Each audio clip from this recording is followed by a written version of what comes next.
ngenxa yokuthi ke bobaba maningi kakhulu lamavesi isikhathi sesihambile kodwa ke mangifunde incwadi yeGenesis isahluko sesithathu amavesi awu4 okuqala nevesi ka15 ukunika nje into esixoxa ngayo bese ke ngidedela labazalwane. iGenesis chapter 3 reading from verse 1 to 4 bese siweqa amanye amavesi siyofunda ivesi ka15. Isihloko ke sendaba sithi ukuwela esonweni. Verse 1. Inyoka yayinobuqili kunazo zonke izilwane zasendle abezenzile uJehova uNkulunkulu. Yathi kowesifazane ngempela uNkulunkulu ushilo yini ukuthi ningadli emthini yasensimini na? Owesifazane wathi enyokeni singadla izithelo zemithi yasensimini kepha ngezithelo zomuthi ophakathi nensimu uNkulunkulu ushilo ukuthi ningazidli ningazithinti ukuba ningafa. Inyoka yathi kowesifazane anikufa nokufa. Ngicela ukuthatha no verse 5. Kepha uNkulunkulu uyazi ukuthi mhla nizidla kuyakuvuleka amehlo enu nibone njengoNkulunkulu nikwazi okuhle nokubi. Verse 15. uNkulunkulu ke ukhuluma lamazwi eyoqondise enyokeni. Verse 15. Ngiza kukubeka ubutha phakathi kwakho nowesifazane naphakathi kwenzalo naphakathi kwenzalo yakhe nenzalo yakho, yona iyakuchoboza ikhanda lakho, wena uyakulimaza isithende sakhe. uNkulunkulu makabusise ukufunda kwelizwi lakhe manje sekuphakathi. Amen. Indaba ke leyazekayo kodwa ke bengifuna siqaphele lo mgomo othi yigadeni inyoka. Isizathu sokuyigada ukuthi uNkulunkulu ngokwakhe wabe kubutha phakathi kowesifazane nenzalo yakhe yonke nenyoka. Ngamanye amazwi phakathi kwenzalo yowesifazane nenyoka kunobutha. Inyoka mayimona noma mangiqale ngenzalo. Inzalo mayibona inyoka ishaya ikhanda. Kodwa inyoka mayibona inzalo yowesifazane iluma isithende. Ngakho ke yigadeni ke bazalwane inyoka ngoba phakathi kwethu nayo kunobutha obekiwe. Ngifuna ke ukuthi ke ngiqhele ngento ethi mawufunda lamavesi angasentla kuyavela nje ukuthi inyoka yayinobuqili kunazo zonke izilwane zasendle. Futhi kuyavela kulamavesi ukuthi inyoka iyamazi uNkulunkulu ukuthi wathini emntwini. Ngoba kunabazalwane abasheshe balale. Ningisize. Ngiyanikhulula ngoba kusami mina ukuthi nivume ingoma zokubavusa. Kodwa mase kungena abazoshumayela nibalinde ke labo bazoshumayela bashumayele kuyothi ke in between bese sivuma. kodwa mina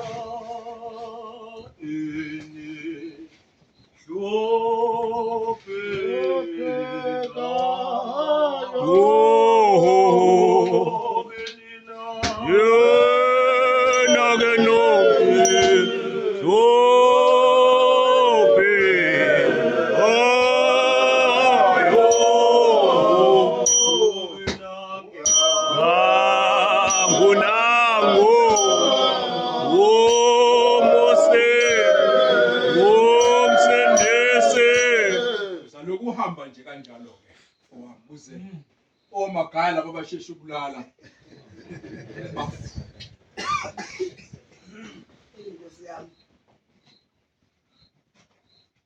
la sisekholweni ukholwa kukaNkulunkulu kodwa njengoba sihamba nje ukhona inyoka eyaziyo ukuthi ukholwa yini futhi ukholwa kwenziwa kanjani. Yigadeni ke sisizwa inyoka ngoba uma ngabe wenza into ebantwini abangayazi into yenzayo kulula ukukholwa ukuthi noma sowenze wrong kuseyiyona ngoba abayazi into yenza. Njengoba sikholwa nje thina phakathi kwethu ukhona inyoka eyaziyo ukuthi uNkulunkulu utheni. Mhlambe mangihlehleke kancane ukuze ngisheshe ngisuke la. Usensimini eseyideni la. Ababhali bathi ensimini eseyideni insimi eyadalwa nguNkulunkulu. Insimu eyalinywa nguNkulunkulu. Izitshalo eziphakathi zafakwa uNkulunkulu. Alright. Eyedwa uNkulunkulu engekho umuntu omlekelelayo. Wathi mayeqeda ukwenza umsebenzi waseyideni wafaka umoya wakhe ensimini yaseyideni. Waphumela ngaphandle wayibuka insimu yinhle kodwa isishoda ngomuntu ozayilima. Yes. Hayibo. Lakho umuntu ozongena emsebenzini kaNkulunkulu umuntu ozoqhubekisa imishini kaNkulunkulu endaweni elungiswe uNkulunkulu. Alright. Amen. Amen.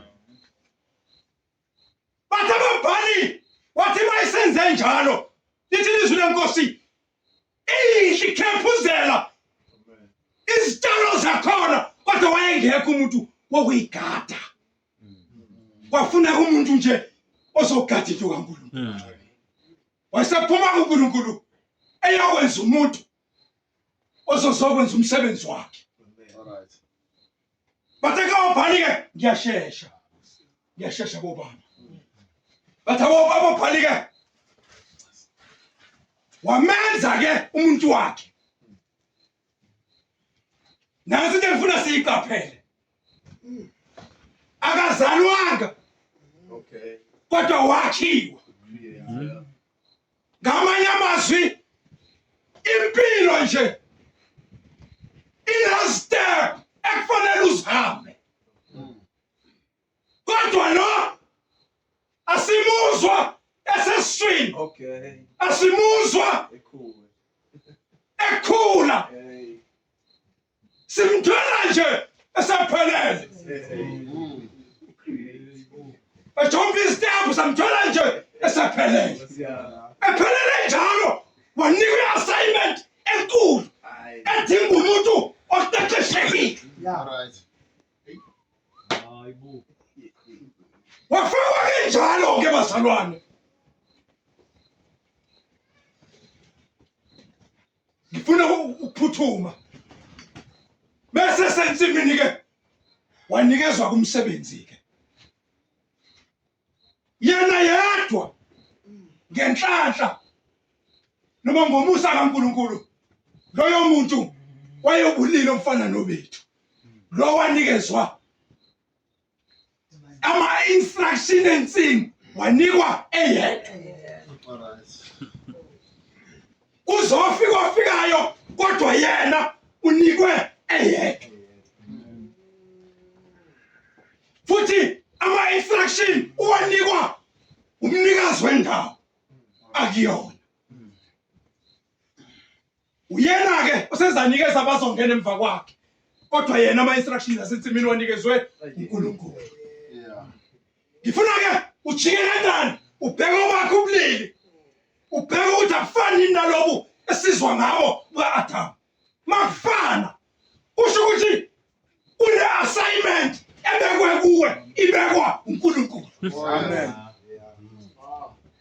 Ngaphandle uma ungafani ngiyakutela noma ungathi shelele kancane uzabuya mase sisenkonzweni kodwa mawula ubulili bakho bufana noka-Adam une assignment unomsebenzi kaNkulunkulu emahlombe akho ekufanele ukuthi uwenze. All right. Akayukiyeka futhi uNkulunkulu ungakawenzi.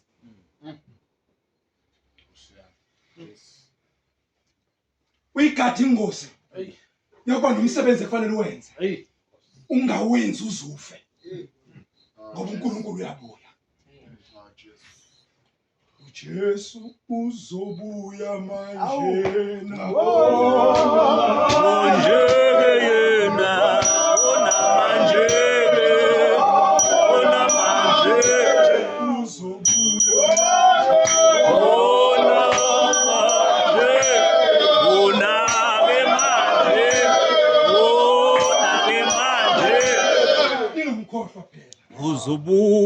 uzobuya manje nakhona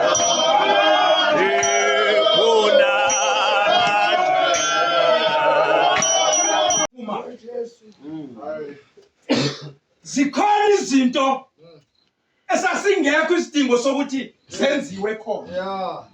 esesizenza thina. Leli Bible mina ngathi mangilifunda kulezahluko angimtholanga lo muntu we-assignment kaNkulunkulu ethandaza ngoba sasingekho isidingo somthandazo. Ngoba i-Edeni yayikhamisela izulu nezulu libheke i-Edeni kwakunokuphambana komoya osuke e-Edeni uye ezulwini nosuke ezulwini uze e-Edeni. Oh, Jesus. Bawahleli khona lo muntu ofana nawe lo muntu ofana nawe. All right.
Basalwane bami ngenzela ukuthi sisheshe sifike kule ndawo. Amen.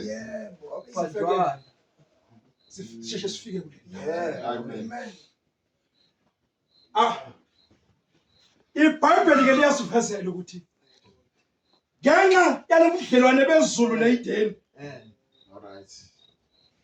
isikhalo saseEdeni wayengasizwa uNkulunkulu ngoba sekuguqwe ngedolo kwathandazwa kodwa wayesizwa kwayilo seEdeni engakasizwa uNkulunkulu asizwe isikhalo sakhe ingakho yewayomenzela umsizi engakasho yena ukuthi udinga umsizi ngoba uNkulunkulu bekwazi ukucommunicate nemvelo yonke yaseyideni ingashilo lutho ingakho umthandazo wawungenziwe idini. Ma lo seyideni efuna uNkulunkulu wayehla lithi iBhayibheli wayefika njalo emvakashela.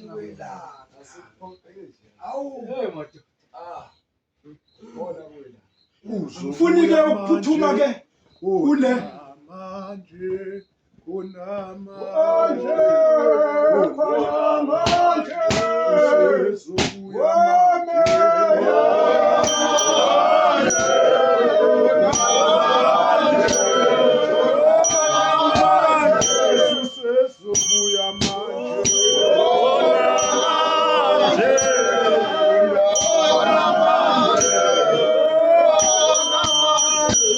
ngifuna ke ukungaze ngifike kule eyenza ukuthi thina njengabantu abafana noAdam siyibalekele iresponsibility siyikhombe kwabesifazane.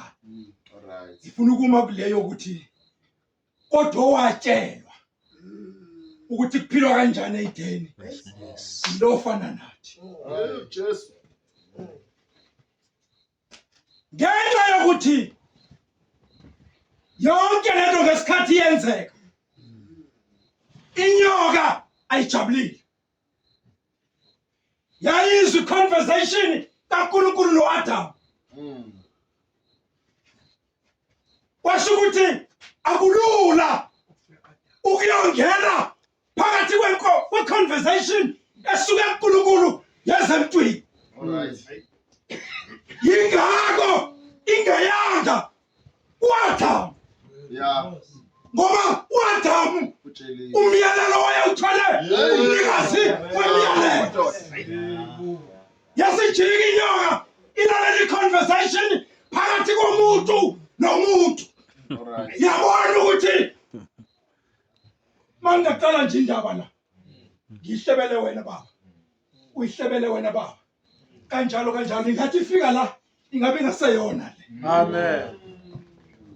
I-change yendaba masingabona ingozi sonke la siphuma sonke soyiqoqa endaweni lasihlala ngakhona bese iphinde ibuyiza la ungafika izitori eziyinqwaba ezahlukene. Amen. Inyoka ihlakaniphile yayilalela i-conversation mawumyalelo sowusuka la soyangane kwesiko yasibuya ke yafika futhi kulo othola umyalelo kwesithathu. Hey. Inyoka ke ayizi namanga kuphela iza nenqwaba yeqiniso besifaka amanga wodwa.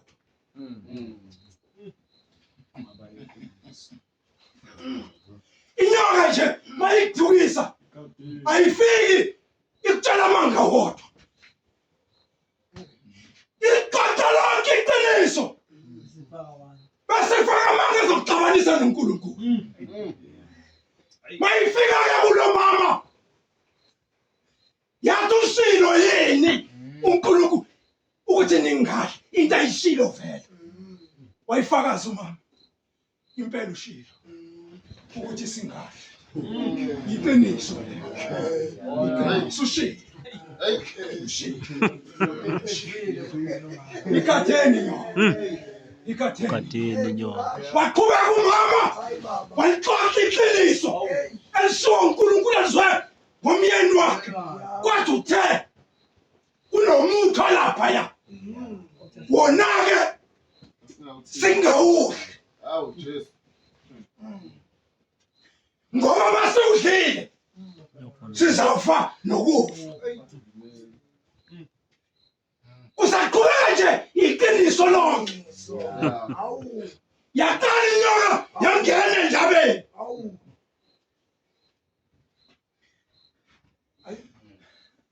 Hayi aniufa Yeah. ishinto ngempela ngeke izenze. Yeah. Amen. Amen.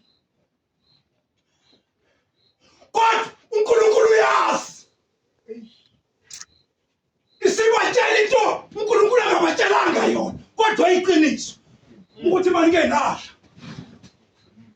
nizohlakanipha nifane noNkulunkulu nikwazi ukubona into ezinhle nento ezimbi amanga indawo yiqiniso wajika kumama wawubheka umuthi wawubona ngempela umncanele ukuhlakanipha wase uthatha wawuhla yena kuqala wawuhla bese udlile waya kulo watshelwa uNkulunkulu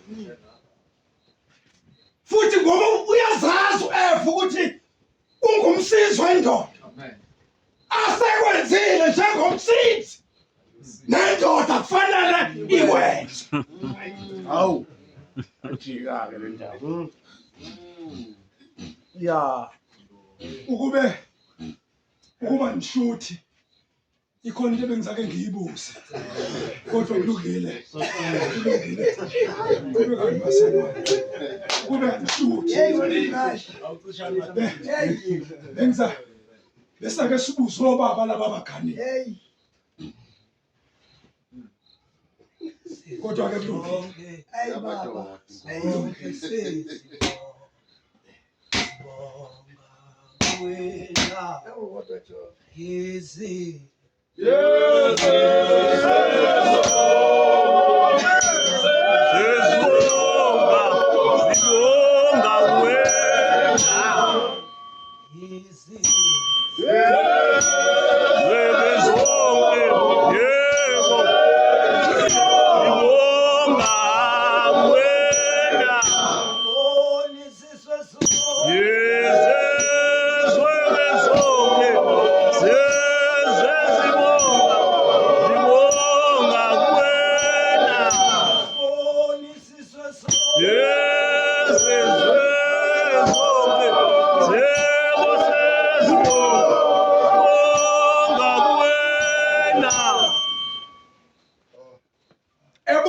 Adam uthi umsizi usedlile wadla ngaye Hey uJesu.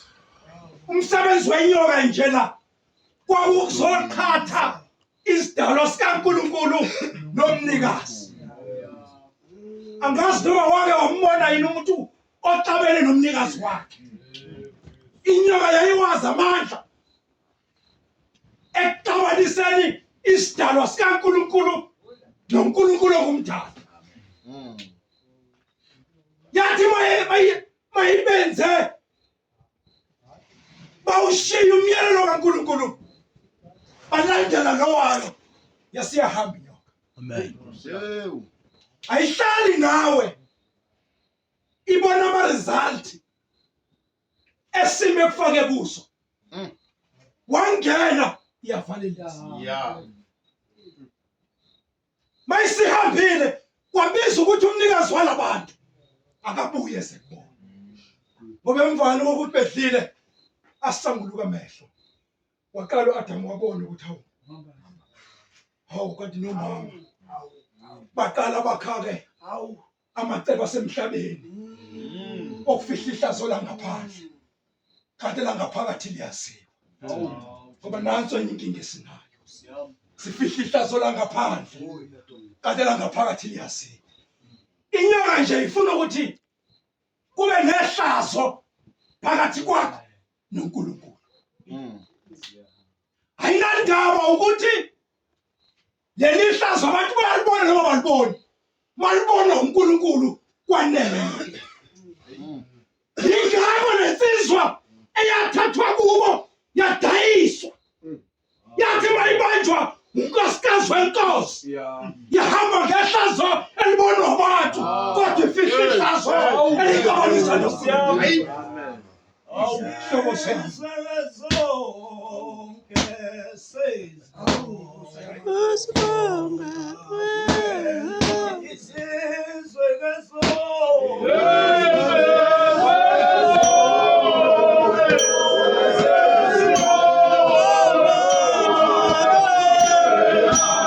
uyangihlala phansi zokhanda umfanekiso womuntu okholwa egada inyoka hayi ukuthi akangena esilingweni kodwa noma ngabaphakathi esilingweni ufika nje isazo phakathi kwakhe noNkulunkulu.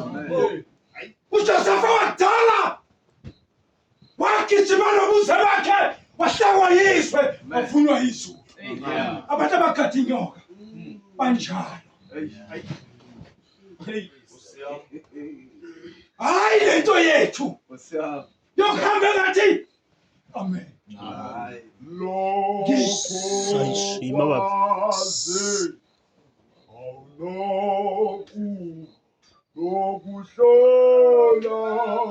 Nokuhlola ko goyangesa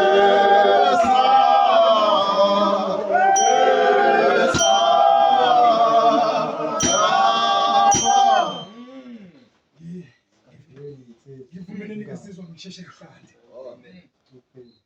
Yekeni ke lento noma siyiyekeni ke lento. Yaba muhle ebantwini. Ufihla ihlazo lakho ebantwini. Kodwa ihlazo lakho libe sebusweni benkosi. Mangenza izinto ngiqashele umfundisi. Ngithi ngasithele emehle lakhe ngenza izinto esihlazisa uNkulunkulu. Abantu abagada inyoka banqanela ukuthi ubudlelwane babo noNkulunkulu bunganqamuki. Noma inyoka iyenza ubafaka ehlazweni kodwa ubudlelwane babo noNkulunkulu bagcina buphila. Amen. Amen. Ikatheni inyoka sisizwe. Hambani sigade inyoka. Angiyeke ke siya kwi-festival ke.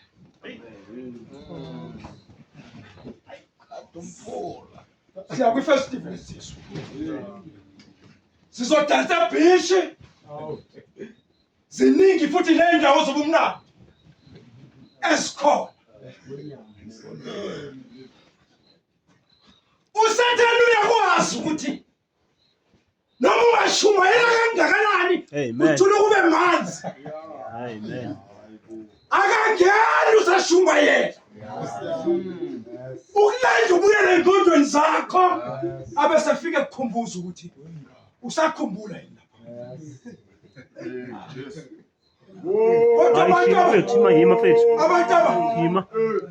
Abantu abagada inyoka.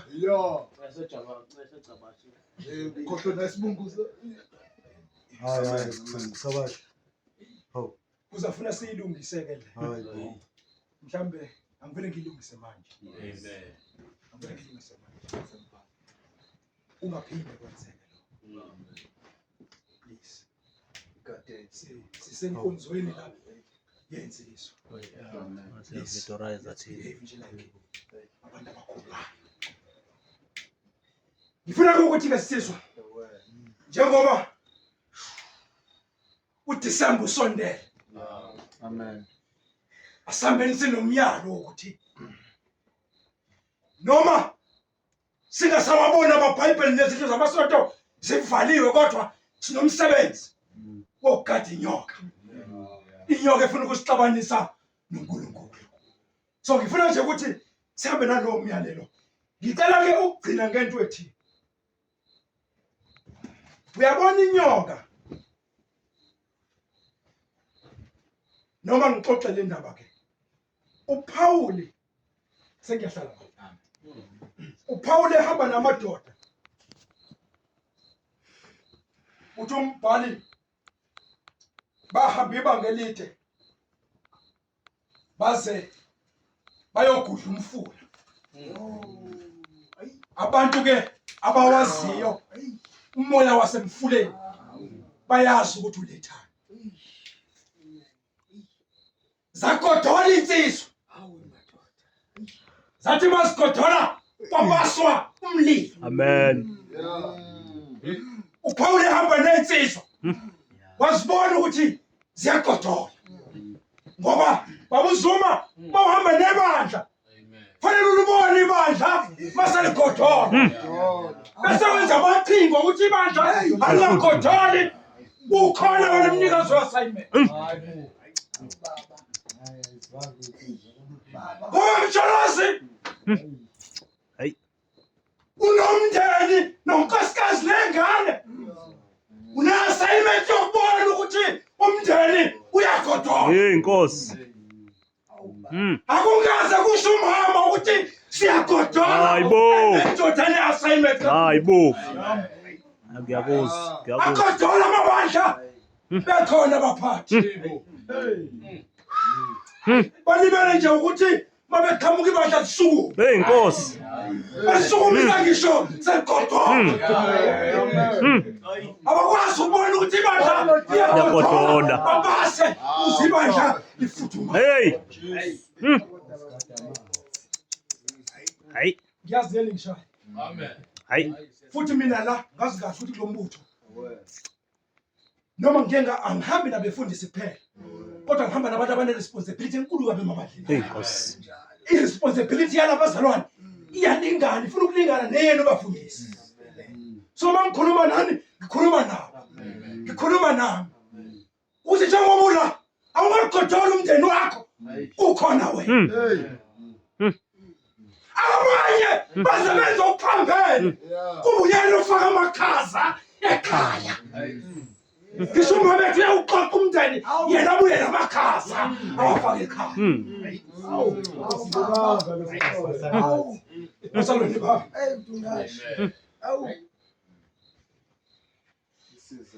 Uyalungisa umama. Senze wangathi bamsayikline ubaba. Kanti mefika nje. Uvela kufika umoya obandayo. Kanti umsebenzi wakhe ukubaza ifuthula Ikhaya. Paul ke wabona ukuthi ziyagodola izizwe. Bawubasa umlilo. Bathi mabe ubasile umlilo uvutha. uPaul wawubona ukuthi uvutha nje uzolotha. Ngiyazwakala. Yebo. Noma sewubasi uvutha bese ajabula abantu besondela kuwo. Kodwa ngithi mina thina esila asibe neso lokubona ukuthi lo kuvutha ngeke kuse. Hayibo. Ungasubona ngoba sekusela umquba, asole sekusela umlotha ukuthi sophelile umlilo. Bona usavutha ukuthi engathi ukuvutha kwawo akusekona. Hayi. Wakhuphula umfulu Paul wayofuna ukhulu. Hayi baba. Hayi. Wafika lapha lithi iBhayibheli lami wadonsa ukhulu. Uthi ngene emanzini. Wakhipha. Wathatha ukhulu. Walibeka egxalabeni. Hey Nkosi. uPaul lengikhuluma ngaye angikhulumi ngoSawuli. Ngikhuluma ngaye esephendukile. Ngikhuluma ngaye esejotshiwe. Yebo. Wathandazelwa uAnaniya. Wavuleka amehlo. Wezwini indlebe zavuleka. Ngikhuluma ngaye esejotshiwe. Wathatha ukhulu egotshiwe njalo. Walibeka egxalabeni. Phakathi okhunini uhlala inyoka. Ayikhishwa ukuthi ukhulu libanjwe umgoqo. Hey Nkosi. Ayikhishwa ukuthi ukhulu uthwalwe umgoqo. Hayi. Yaqinisela. Wahamba umgotshwa nokhuni egotshiwe njalo. Tata Mhlophe. Sasekhaya. Yathula inyoka. Ikatheni inyoka. Ikatheni inyoka. Ikatheni inyoka. Bafundisi wami. Amen. Iqinisela ufaka ukhololo. Ihlale nje.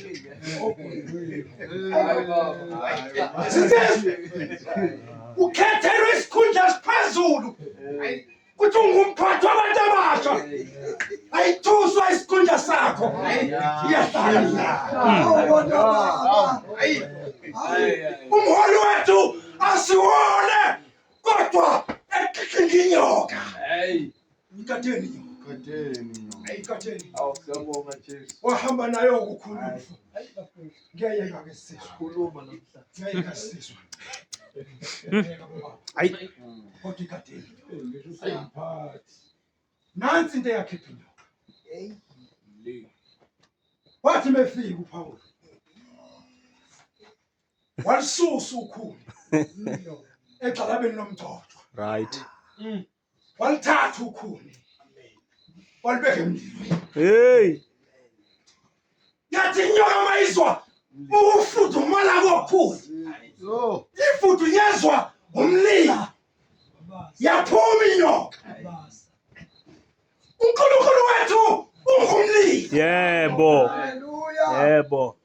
Awu Jesu. ngaphansi kwalesihlalo ngaphansi kwekhola akube khona umlilo ezathi inyoka mayingakhishwanga uqhobo Khishwa umlilo. ikhatheni ikhatheni ikhatheni inyoka ubaba ikhatheni yimbi inyoka inyoka mayisifuna ukusebenza ivuka ebantwaneni benkosikazi eyodwa ebantwaneni bendoda eyodwa bayivumela labazali yabonisa bayithwala ngemizimba yabo ngisho sebelele bakha abantwana inyoka bayithwele ngemzimba yangena ebantwaneni muzwe omunye babebuya ukonikelela uNkulunkulu engawubhekanga umnikelo wakhe ngenxa yokuthi unikela ngenhliziyo igobile ngoba emzweni yakhe kwangena negazi lenyoka elimenza ukuthi noma kufanele ukuthi ahalalisele omunye kodwa inhliziyo yakhe ivele igobe mabefika ekhaya wamcela umfowabo wathi awungiphelezele kanti amacebe enyoka adlala kuye ngoba noma ungayiyeka wena idle wena ngamhla ube nabantwana yophuma kuwe ingene emndenini wakho ikhatheni inyoka umyalezo wale nkonzo uthi asikhatheni inyoka ngoba mayidle wena lelizo silifundile likuthiwa wena kuphela othi mawuyibonile uyishaya ikhaya mawuyishaya ikhaya kodwa yona mayibone ecala ikudla isithende ayikubulala ikudla isithende ifaka upoison lo poison uhlale kuwe lana nje sontweni esekhethe umuntu opresident ekhokhela insizwa nazi zikhona avela akhuluma upoison liphuma ibandla 1 by 1 kanti ukhafula upoison akhethwe nabantu baresign abantu ngoba upoison ola nabasela babambelela kupoison hayi kuKristu ikhatheni inyoka sizwe makhulukhulu sukuma uzela ngaphambili ekhaya ezolweni